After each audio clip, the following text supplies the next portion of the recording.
Hey everyone, welcome back to another episode of Rebel Rewind. My name's Christopher. That's Eric over there. How are you doing today, Eric? Doing excellent, Chris. How you doing? How's your day? Doing good. It was a good day at work. Pretty warm. Awesome. Yeah, You pretty and I warm are over kind here of in, too. in similar professions, so I was covering a run at the mall today, so I was inside for the most part, but Okay, a lot of nice. lot of walking. Got my steps in today, so that was good. That's awesome. No, yeah, it's been very warm here. It was like in the 90s, almost in the hundreds. I know you Wow, that's guys crazy. temperatures deal how you guys Fahrenheit and Celsius, but yeah, it's about 100 degrees, almost 100. That's crazy. Yeah, I think that's about like 30, high 30s, I think. yeah, 90. and then we got the I'm just humidity taking a look. factor. Yeah, Yeah, because we're out here in the yeah. Gulf. Yeah, so it's pretty bad sometimes. Yeah, it's about yeah, not 90 degrees Fahrenheit is about 32 degrees Celsius, so crazy. You said you were close to 100, so that would be like almost Yeah, 40 degrees like Celsius out yeah, here, about so 95. yeah, that's crazy. That's hot. Yeah, definitely. Oh yeah, the Yeah, humidity. Oh man, that's it's the worst here. right? I know. We up here we got to deal with the wind chill in the winter too, so we get the humidity in the in the summer, and then the wind chill in the winter. So Yeah, no, we don't get much winter here, but yeah, you guys well, are we did lucky get a down there. freeze about a couple of years ago. That was pretty bad, but Yeah, I think I remember seeing that on TV yeah, where like yeah, all the nobody could, or there were a bunch of accidents on like a yeah, major highway down there, wasn't there, because of the yeah. ice and stuff. 45, I believe it was 45. See, 45 stretches from the north side of Houston, which is, of course, is going to be the colder part of Houston, all the way down south. So yeah, right around That's crazy. midway and up was 45 up to Dallas was just crazy. Yeah, that's Yep. crazy. I got Patrick in the chat. Let's freaking go. So Patrick, That's right. Let's freaking go there, Patrick. Do you see Deadpool and no, Wolverine no, yet? I haven't No. watched it yet. No, no. Oh, okay. I know that's where the I saw the trailer for it though. The LFG. Yeah, yeah. My wife and I saw it on Friday on opening night, and then we're going again tonight to see it again. So Nice. Patrick said Amy used to live in Houston. She We got could tell you. Tony in She the could tell chat. you about that. Hello there, What's up, Tony? General Tony. Yeah, it's a good movie. We're gonna go see it today again, like I said. So that'll be fun. So Um, yeah, I was gonna ask but we got Amy, what side of town did Amy live in? I yeah. know Houston's huge. Yeah, is Houston's the capital of Texas, is it? No, Austin Or is. is it it's Austin. Okay. Austin, yeah. I'm not super familiar with my US geography there, like which states and Uh, which cities are the capitals. So Patrick said hello, Tony. Tony saying, "What's up, Patrick?"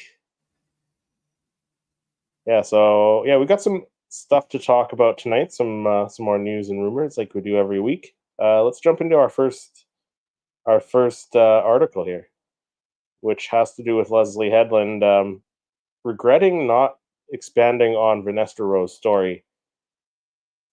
One says Austin 316, a little wrestling reference there. Patrick says Cyprus in oh, Austin. Cypress. Okay, that's the um northwest side of Houston. It's like on the outskirts of Houston. There you go, like a suburb. Yeah, Cypress Fairbanks, I believe. Yeah, Yeah, there we go. So that's Patrick cool. snatched That's him up cool. a Texas lady. Yeah, so Leslie Headland has been doing a lot of interviews lately after the Acolyte finished up there, and she's said in a interview that she regrets, like her biggest regret, one of her biggest regrets is is that she couldn't do more with Venestra Rowe.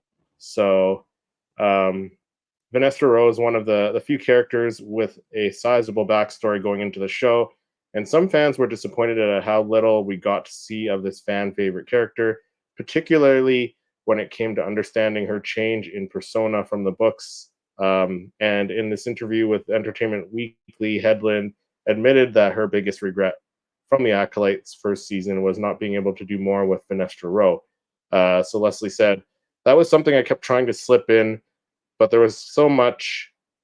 It's a really packed season, and I love that. My goal is to explore as many nooks and crannies as I can in the time I am given, and Star Wars is the perfect place to do that because there's nothing but good nooks and crannies.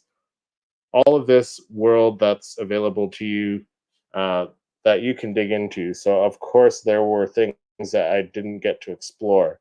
She goes on to say later on in the interview, one thing that a potential second season of The Acolyte could do, which hasn't been officially renewed yet. Headland says that a potential second season could do is explore the relationship between Venestra Rowe and the stranger, who were heavily implied to have once been Jedi Master and apprentice. So we got that in the season finale, the confirmation of that, right? That that Venestra knows the stranger, that she knows Chimere.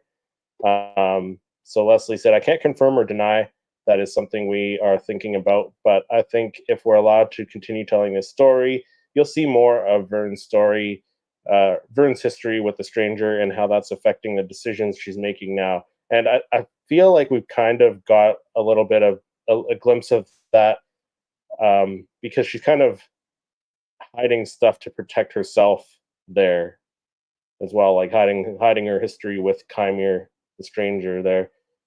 It seemed like when she lied to the Senate as well, like she doesn't want to throw herself under the bus, right? But Leslie said, we wanted to answer a lot of questions.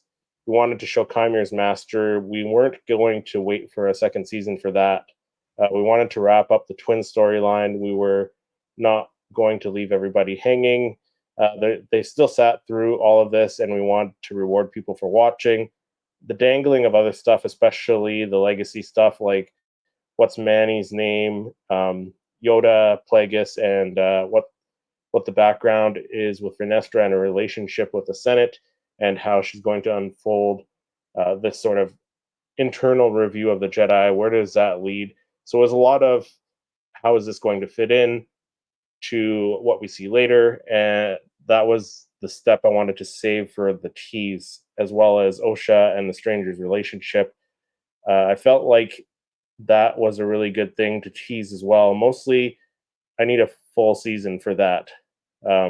So it could be interesting to see a second season of the Acolyte where we explore that more. What do you think about that? Like, what do you think about getting a second season and exploring that relationship between Venestra Rowe and Chimere, and maybe seeing some flashbacks of what happened there, how we got those scars and stuff? Because I know that was a big thing in the first season when we saw the scars on his back, right? Everyone, no, that's Venestra's light whip who did that. So I'm kind of curious myself, like what did she do? Why did she do that? Right? Yeah, there's got to be a reason why he's got those lashings on his back.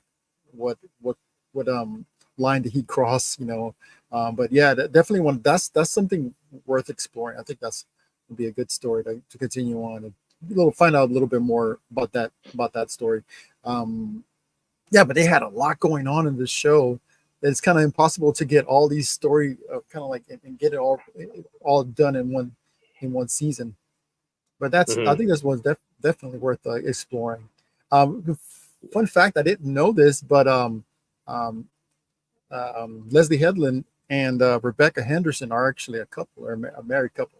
So another reason why you think she would want to add more, or kind of felt like, well, she should have add that character a little bit more onto the show. I didn't know that until Jason at toying around toys mentioned that in the comment that I didn't know that personally of their relationship, but that's interesting. But I definitely would love to see a little bit more with Kymir's backstory, Vanessa Rowe as her master, and what went wrong. And yeah, because clearly something went wrong, right? So yeah, most definitely. Yeah. One says, thanks for the info last episode about the 3 3/4 figs, but you talked so fast when you answered. I missed where and when is a good time and place to get a swath of figs, ships, and figures for a Christmas surprise. Sorry about that. Yeah, sorry if I talked too quick there. There's a good one, because I'm assuming you're in Edmonton with the all the Oilers references. Check out Keko Collectibles, KECO Collectibles. It's over on the east end of the city on 118th Ave. They got a great selection of older toys.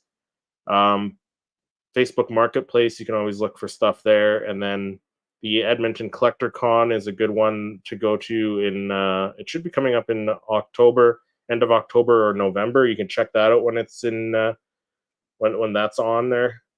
They usually have it at the Italian Cultural Center. So those are all great places to find some older figures and pretty reasonable prices too sometimes. So are you familiar with the store inside store Warp 2? Will you have a booth at the next show? And Power of the Force or Power of the Jedi series is more economical to buy, new in packaging. Looking to blow some little kids' mind this Christmas. Probably the Power of the Force, I would think, because they're older. You might be able to find them cheaper. I would say. I don't know. What do you think about that one, Eric? I think that'll probably be less expensive. Power of the Force, so older figures. For carded figures, I would imagine the Power of the Force ones would be. Sometimes you can find some the vintage collections at a very good price, like some of the newer ones that haven't been selling very, very good. So, you can find them at the Dollarama up here, actually, in Canada. I found a whole bunch of them over the last few months. So they're cool figures with accessories and stuff like that. So worth looking at. Yeah. You're welcome. No problem. All right, let's get into my first story. Star Wars Andor star Diego Luna describes how they're fitting 4 seasons of planned story into the second and final season. Here we go. So Andor season 2 has wrapped filming and is expected to drop in Disney Plus sometime in the late 2024 or early 2025. The second season of the critically acclaimed Star Wars series will wrap up Cassian Andor's story, leading straight into Rogue One. According to Cassian Andor actor Diego Luna, third season was initially considered along with a fourth and fifth. Why didn't they do it? It turned out filming a Star Wars television series takes a long time. Diego Luna explained it all during a spotlight panel at A Superhero Comic Con 2024. Says, at the very beginning, before we even started, we thought about how we're going to manage multiple seasons, said Diego.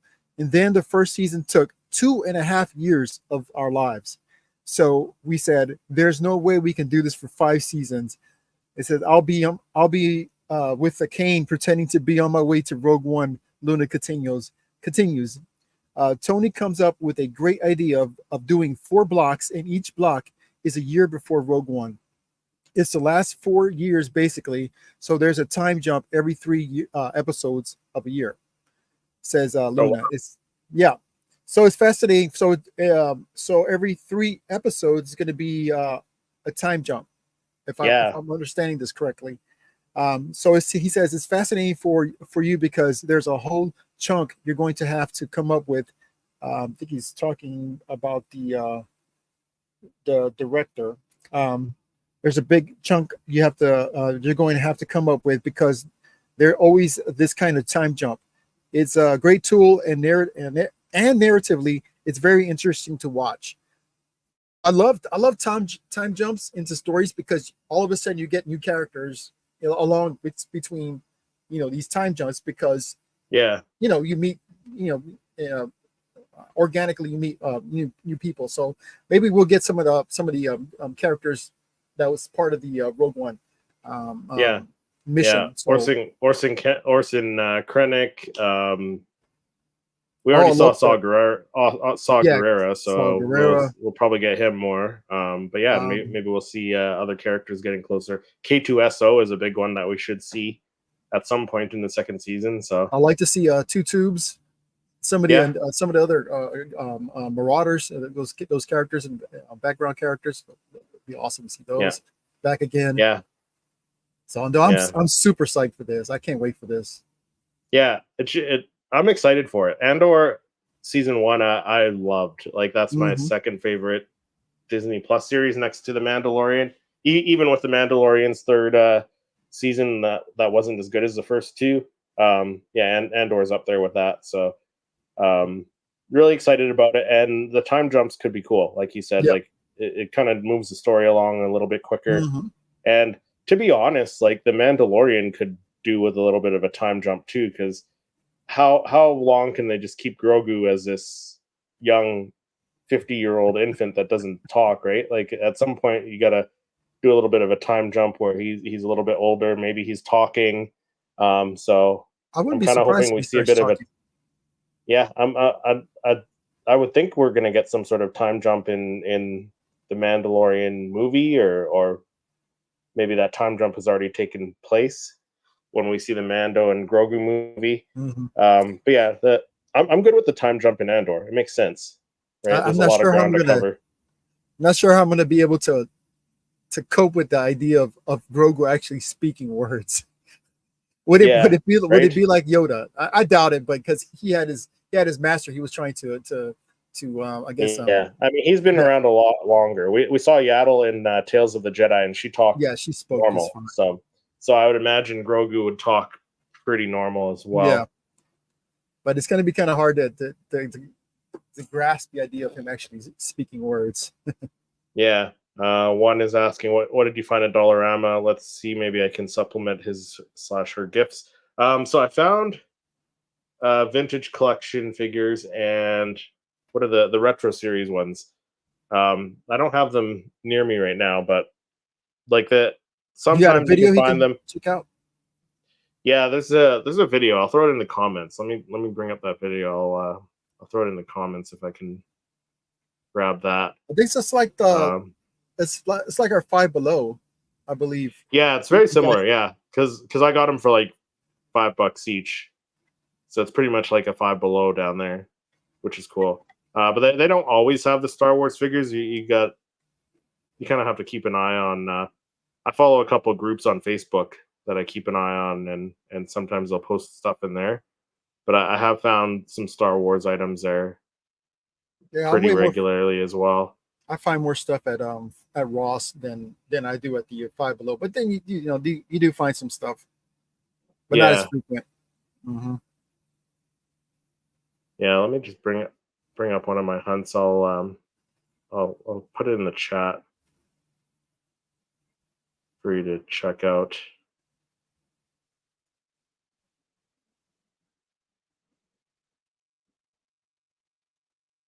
So I'm glad that they're finished filming.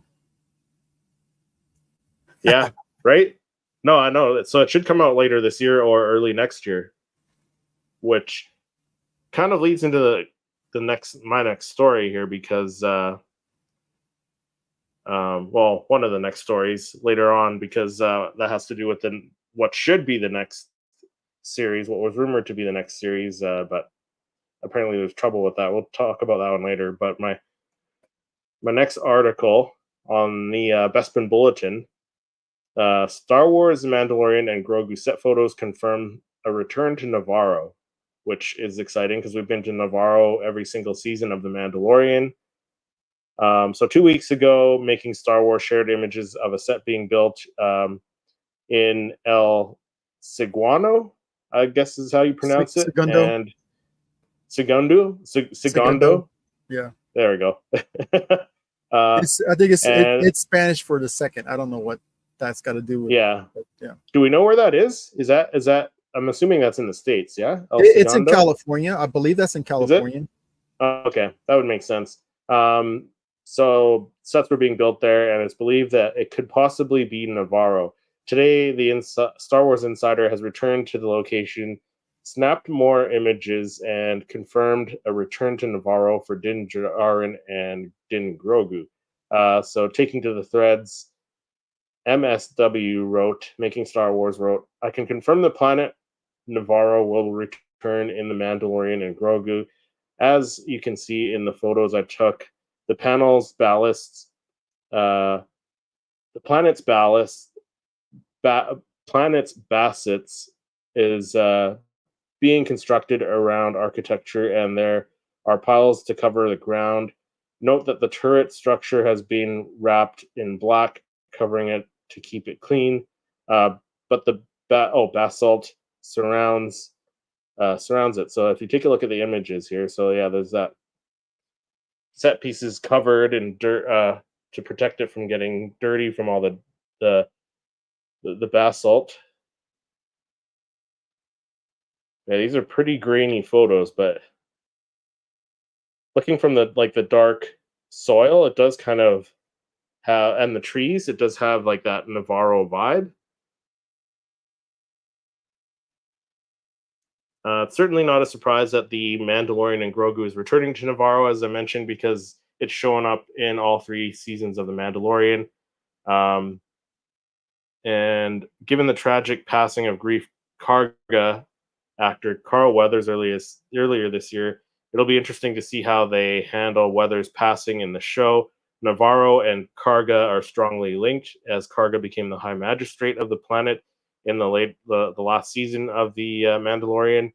So we'll have to see if he's mentioned or his death is mentioned in some way. Yeah. But interesting to see some of these leaked set photos, even though they're grainy as hell.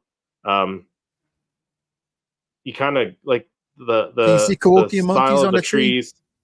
No, but I mean, like the style of the trees and the dirt and the what do they call it? The basalts. Mhm.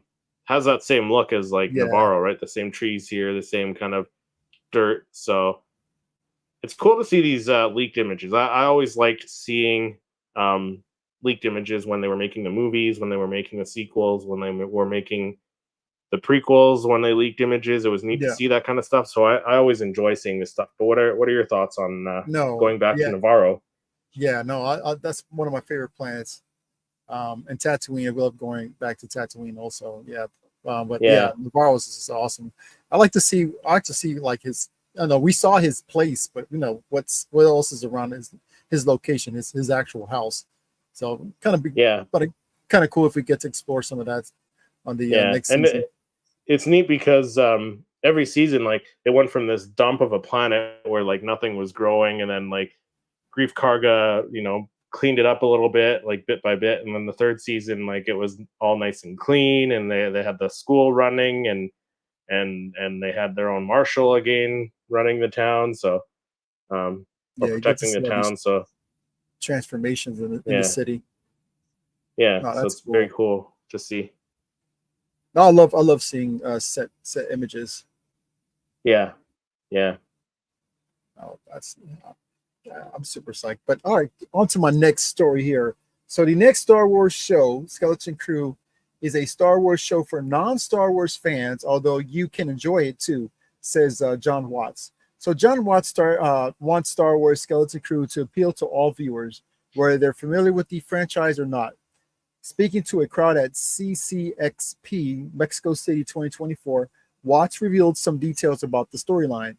It's about a group of kids that find a buried spaceship on their boring planet. They accidentally turn it on, get blasted off into the galaxy, and it's the story about them trying to find their way back home.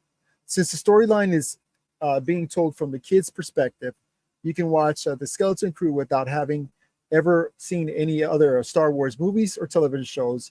You don't need to know, don't need to have any prior Star Wars knowledge to enjoy it, but if you do, you can enjoy it in many levels. According to Lucasfilm, Jude Law will be a Force user, and the series will take place sometime after the Return of the Jedi. Other than that, Watt wasn't sure what else he can share without getting in trouble. So the Star Wars Skeleton Crew is announced to debut on Disney Plus in late 2024. So it's interesting. Yeah. We get a little plot of the show, and Yeah, I didn't realize Jude Law was playing a force. What did they say? A force force sensitive sensitive. character. Yeah, Yeah, I didn't realize that. yeah. So I mean that maybe one in hiding because he doesn't want to get Yeah, seeped out, you know. And yeah, but yeah, I like to. I mean the storyline. This sounds kind of interesting, kind of basic, right? yeah, Um, yeah. kind of like was this the show that, or actually the movie that was kind of um, feeding off the Goonies, right?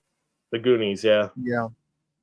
yeah. No, So the I way think he that's kind of interesting because it kind of sounds like it could, because it takes place in the Mandoverse, the same time as like Mandalorian, Ahsoka, stuff like that, Book of Boba Fett. mhm. Um, it kind of like the it being like a group of kids that find a buried spaceship on their boring planet and accidentally turn it on and get blasted into the galaxy. Where do they get blasted to? Do they get blasted into that other galaxy, or maybe they're already in that other galaxy where Peridia is? So Oh, maybe it ties into Ahsoka, and that's how oh, that's Ahsoka interesting. and Sabine get home, right? That's interesting, man. I wish like they say they don't tell you much, and he says I'm not sure No, how much I can give without getting in trouble, but that'd be kind of cool if that'd be their way yeah, back to the regular galaxy from Peridia. yeah, Yeah, that's pretty cool. I mean, it's yeah. And the until we know ideas for are sure, limitless. we gotta, yeah.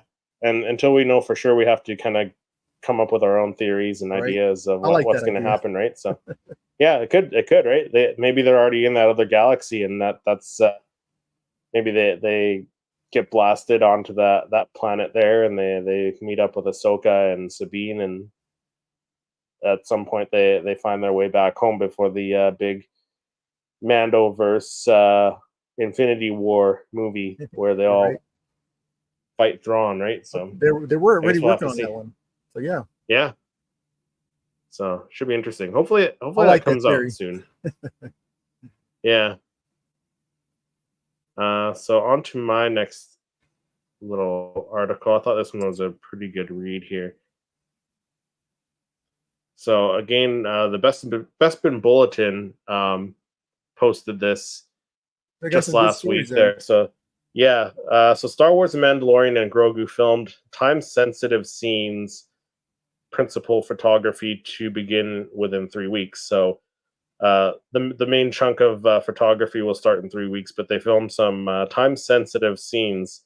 So The Mandalorian and Grogu was initially widely reported to begin filming mid-June. Reports from Collider um, and even Din Djarin actor Brandon Wayne all pointed to a June start for Lucasfilm's first Star Wars film since 2019's The Rise of Skywalker.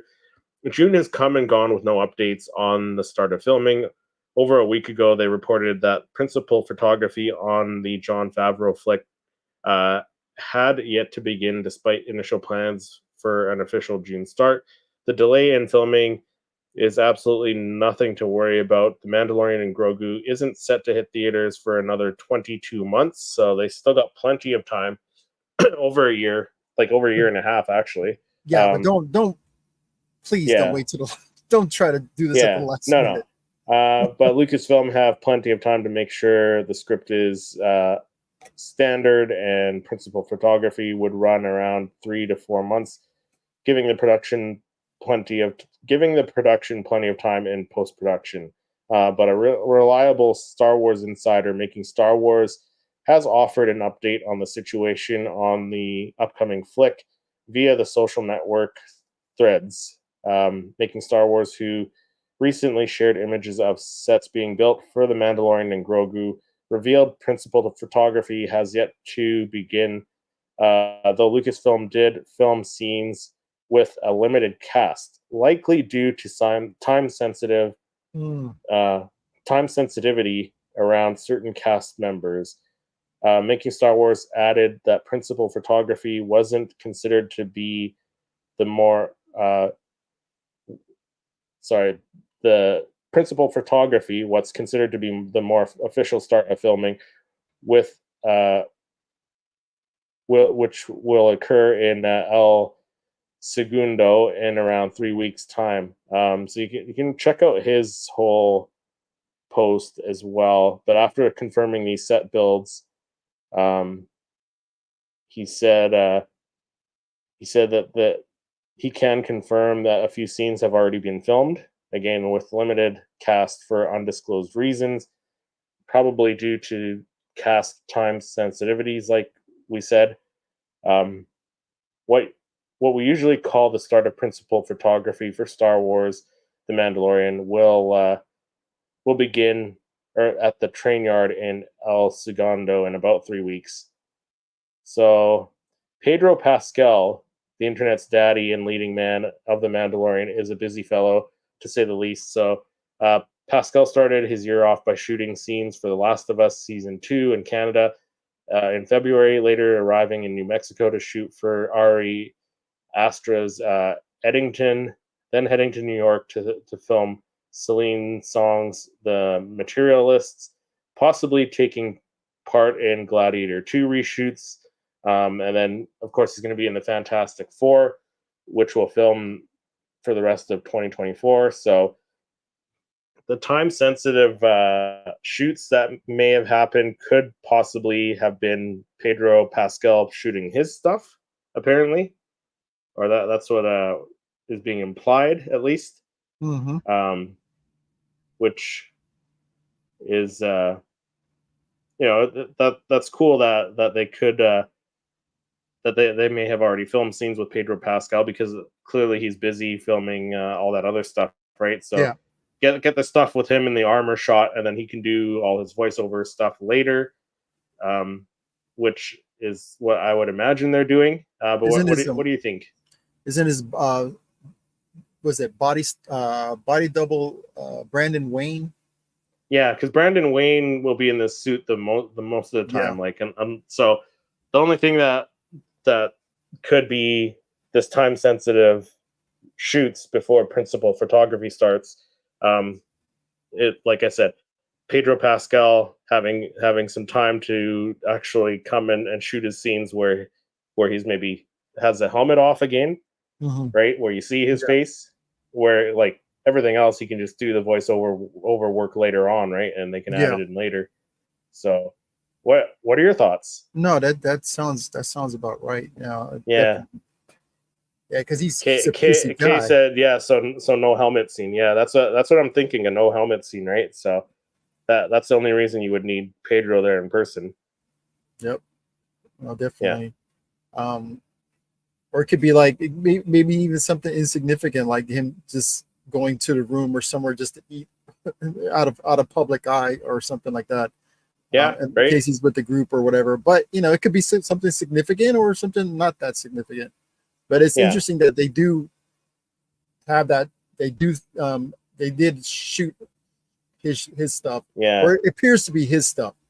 Yeah. So that's the only thing I can think of as well. Yeah, because this guy's busy. That's got so much going on with Fantastic Four and all this other stuff. Yeah. He's got a long line of work he's got. Yeah. No. And like I said, he can do the voiceover stuff from wherever, right? He can record it and send it in, and they can place it over whoever does the dialogue while they're filming, right? And just replace it. So yeah, no doubt. Could be cool. Yeah. How do people know anything about Skeleton Crew when no one else does? Right? I know we haven't heard anything. Back 8 Ramas in 1 Day is Wild, but I did the same thing hunting for Masters of the Universe Origins, with my nephew. I do the West End and I do the West End. What's your hunting neck of the woods? What was the mission fleet you kept finding? The 3.75. The mission fleet one was like, it was just the Stormtrooper and the Boba Fett, I think, and I think I saw the Dark Trooper. Those are 2.5 inch. Yeah, the mission fleet ones are those are really tiny. They're probably smaller. About I think you're right, about 2 inch, 2.5 maybe. Mm-hmm. Yeah, so no helmet scene. Yeah, so exciting stuff though. That means, right? If that would be the only reason for Pedro to record stuff, if it's I, where you see his face, right? So yeah, I don't see any other reason why any other actor would, unless yeah, why get record earlier than, but yeah, this makes sense. But Pedro Pascal's busy schedule. yeah, All right, so on to we're going into comic books. My last two stories. So this one is the Acolyte's Wookiee Jedi gets even more lightsaber action in the first look at Kelnaka series, and we have the link down below. So if you guys want to look at the previews of this comic book, you guys can take a look at that. So there's a little previews for this. So I'm sure we're going to go through the images, right, Chris? yeah. Okay. All right. So Star Wars fans who hope that the Acolyte would include more Wookiee lightsaber action will get what they wish for this fall as the Jedi Kelnaka stars in his own comic book. The Kelnaka one shot will also include an interview with Junas Sotamo, the actor who portrayed Kelnaka in The Acolyte.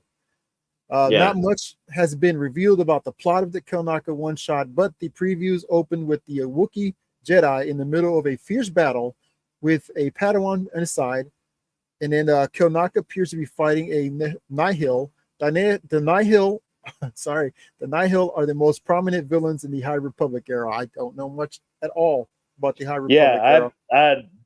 I'm on the same page. I don't know, but I need to. I have heard of the Nihil as well, and I guess they're a big antagonist in the High Republic era. But the art looks cool. Yeah, the art. Oh, I love the artwork. This should be a good read, but you can follow the link to read the previews of this comic book.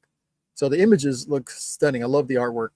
I love artwork, Yeah. but yeah, it's good to get a little bit of backstory of Kelnaka. Look at that image right there, the cover. Fantastic job, right? Artwork on this.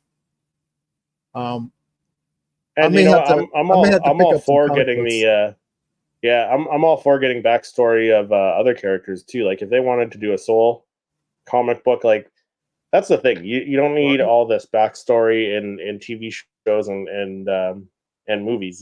You can do comics like that and get backstory that way. Like they've always done it that way, right? With all this other stuff. So that's very awesome cool. if we get a limited Kanaka series or something. No, Soul series. Yeah, a Soul series would be cool. Yeah, yep. I agree. Yep. That'd be pretty awesome. So you have a lot of comic books, Christopher? We got a few. I have some, but like I haven't read them all. I just like at Dollarama up here, probably about like 5 years ago, maybe 4 years ago, they had like the thick Marvel, I guess they're graphic novels. Yeah. Like it has a bunch of comics in one book, so they were selling them for like $3 each. Wow. So like, yeah, I picked a few of them up, but I still haven't read them. They're just sitting on my shelf. And I'm kicking myself why I didn't get the Vader book. Yeah, that was at Five Below, and I didn't get it. Oh wow. Yeah. Like the Vader comic, or like it's a comic book, like the graphic novel. It's a graphic novel, yeah. Yeah. I forgot the name of it. It was I was flipping through it, but I didn't end up getting it. I should have gotten it. Right. It was those things that you just kind of kick yourself like, why didn't I just get that? I was like so wanting to get it, but I don't know. Maybe it was in a rush or something. I'm always in a rush when I'm at work, so sometimes I take off and do like toy hunts around the medical center. So I mean, if you got time, right? Yeah. Yeah. Yep. All right. So jumping into the next article, like this one, like I said, kind of has to do with the what we were mentioning before about Andor possibly coming out at the end of 2024, because the next live action show, the next Disney Plus show, Star Wars Disney Plus show, is supposed to be, well, it's rumored to be Skeleton Crew in the fall or late this year. So I guess we'll have to see. But an article on Fandom Wire, which says they enjoyed the Acolyte. This isn't being well received. Star Wars fans blame identity politics as Jude Law's skeleton crew reportedly faces uphill battle at Lucasfilm. So that doesn't sound too good. If Lucasfilm themselves aren't really liking what they're seeing of the skeleton crew yet, I don't know if that means like some reshoots in the future or what, right? But the Star Wars franchise has recently seen a downturn in its fortunes, primarily after the release of The Acolyte, which received mixed reactions from critics and fans alike. As a result, the negative reception has seemingly impacted one of the franchise's upcoming entries in the form of the Skeleton Crew. So, starring Jude Law, Skeleton Crew is an upcoming series set in the Star Wars universe and co-created by John Watts. According to reports, the series isn't testing well at Lucasfilm, raising questions over its future. As a result, fans feel the franchise's identity politics might be the reason behind the show's struggles. Jude Law's Star Wars Skeleton Crew reportedly not testing well at Lucasfilm. So, Skeleton Crew was first announced 2022 with John Watts and Christopher Ford as the creators.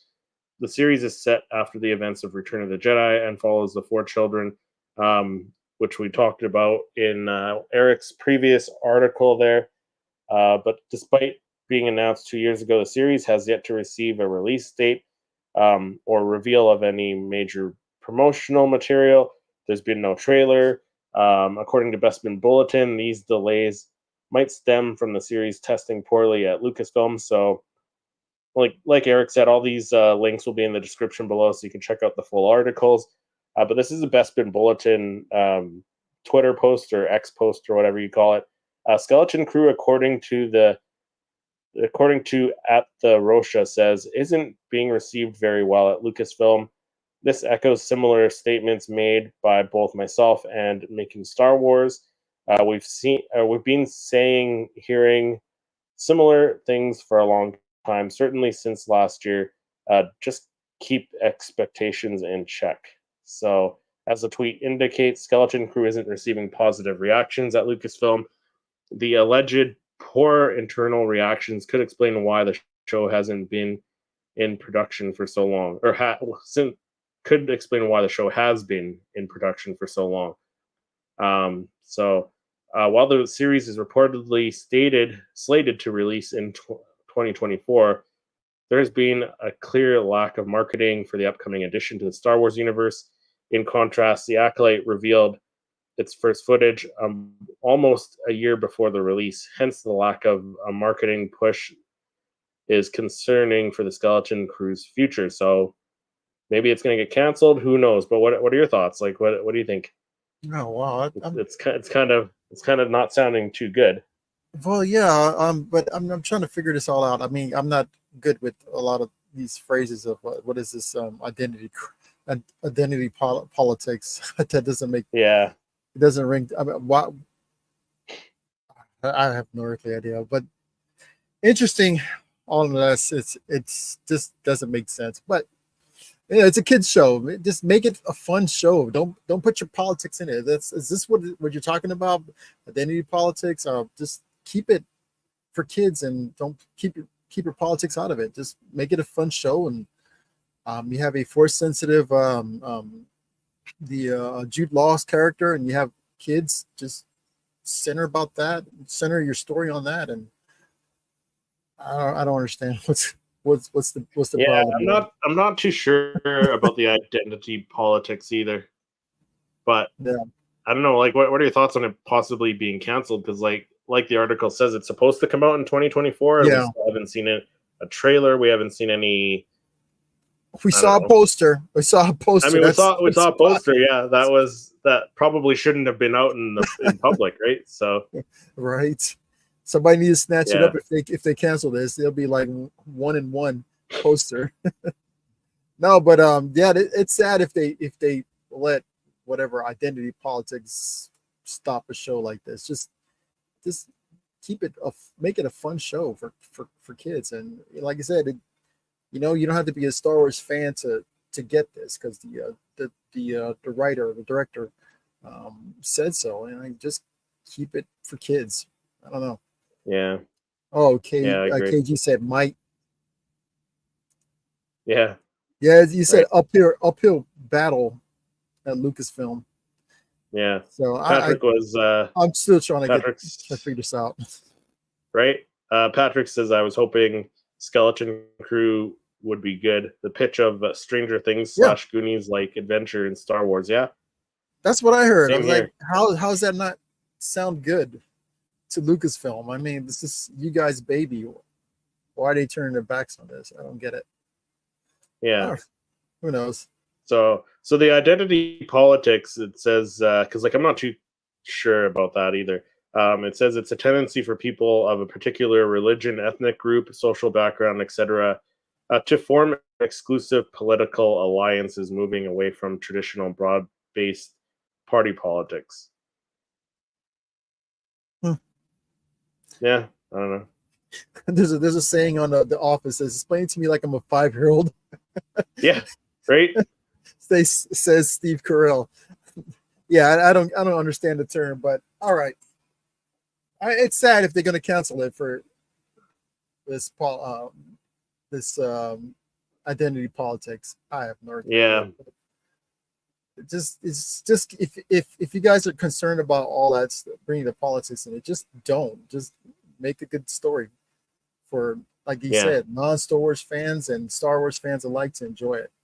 I don't get it. yeah, Maybe yeah, Lucasfilm was trying to interject some more politics like they did on the Acolytes, or maybe that's what, and they're not putting it in. I have no idea.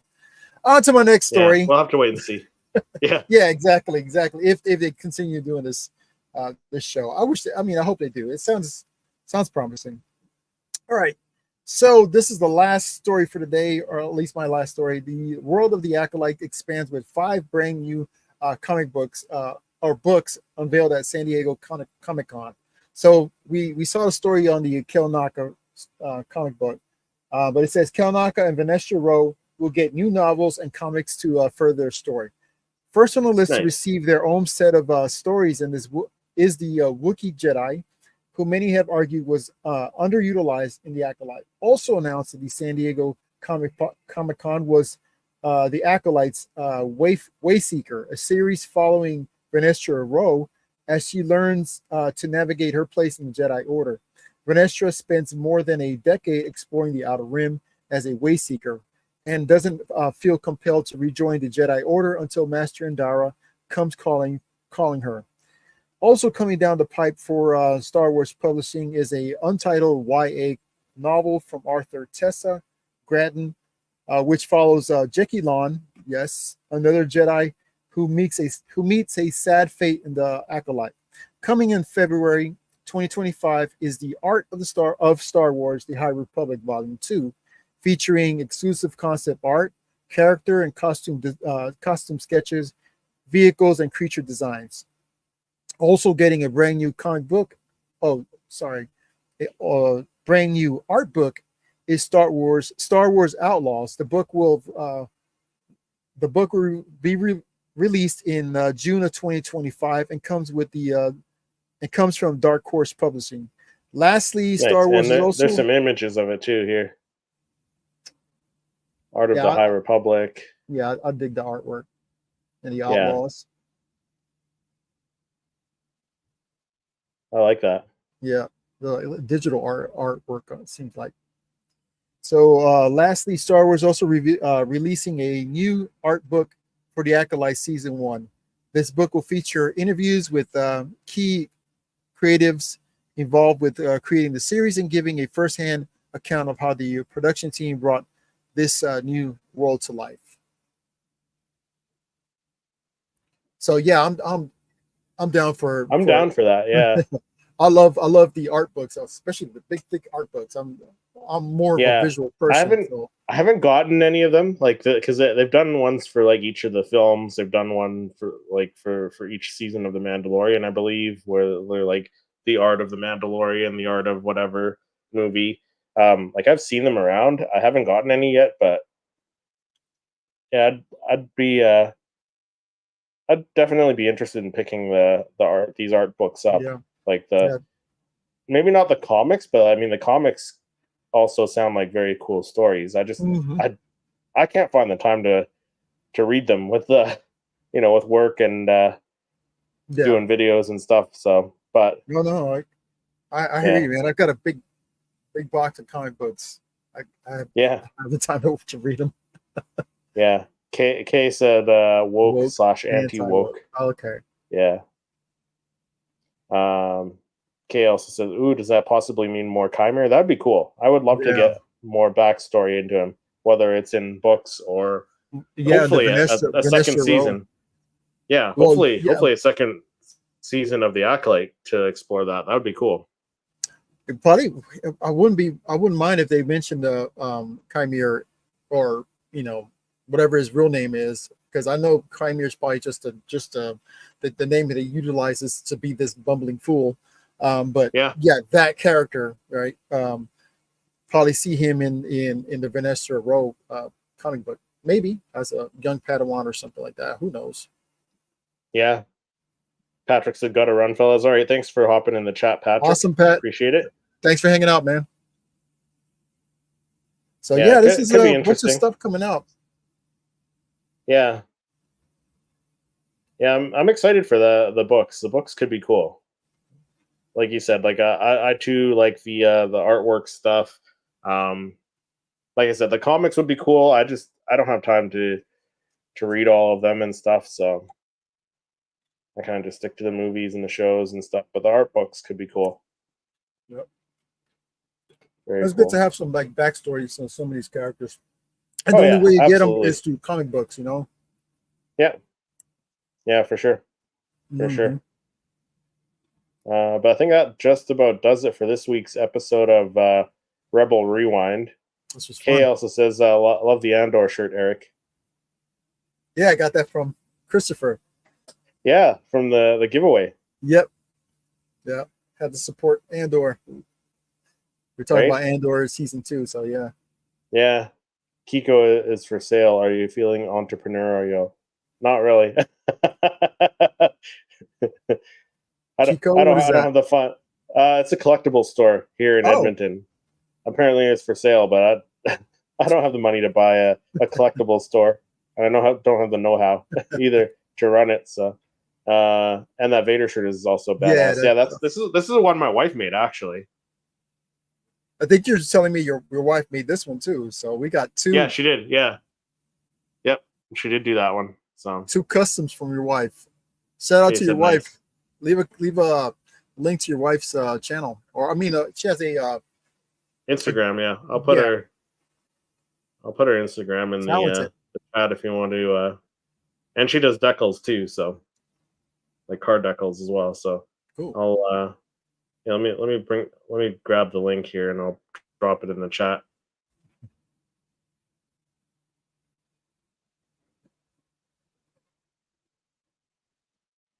Yeah, just check it out on Instagram and give it a look. But yeah, that's it for I'm this following episode. Yeah, asking only 200,000.